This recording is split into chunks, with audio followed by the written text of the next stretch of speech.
Banakacherla BC రిజర్వేషన్లు BJP BRS ద్వంద్వ వైఖరిపై TPCC chief Mahesh Kumar Goud తీవ్రంగా స్పందించారు. బనకచర్ల విషయంలో మంత్రి హరీష్ రావు మహిళ కడుక్కునే ప్రయత్నం చేస్తున్నారని విమర్శించారు. బీఆర్ఎస్ పార్టీ ప్రభుత్వం నిర్లక్ష్యం కారణంగానే బనకచర్ల జీవోలు వెలువడ్డాయన్నారు. రాయలసీమ రత్నాల సీమను చేస్తానన్నది కేసీఆర్ కాదా, జీవోలపై ఆంధ్ర హక్కులను కాపాడుతామన్నది కేసీఆర్ కాదా అని ప్రశ్నాస్త్రాలు సంధించారు.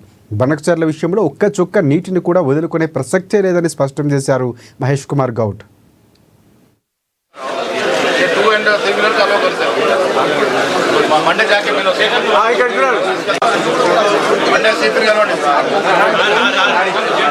రేవంత్ రెడ్డి గారి నేతృత్వంతో ఉత్తమ్ కుమార్ రెడ్డి గారు ఇరిగేషన్ మంత్రిగా మొదటిసారి ఢిల్లీకి వెళ్ళి కంప్లైంట్ చేసిన సందర్భం.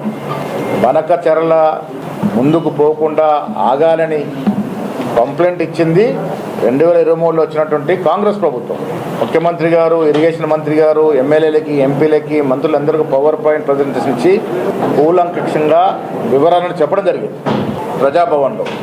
సరే, ఇవన్నీ ఒక్కటైతే ఒక్కటి మాత్రం వాస్తవం, కాంగ్రెస్ ప్రభుత్వం తెలంగాణకి దక్కాల్సిన నీటి వాటా విషయంలో ఎక్కడ కూడా కాంప్రమైజ్ ఉండదు.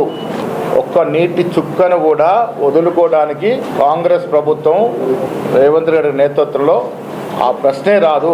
తెలంగాణకి రావాల్సిన హక్కుల విషయంలో ఎక్కడ కూడా రాజీ ఉండదు, ఇది స్పష్టం.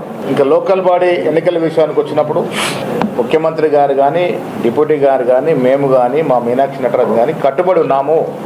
42% రిజర్వేషన్ ఇవ్వాల్సిందే అనేటువంటి విషయంలో కట్టుబడి ఉన్నాం.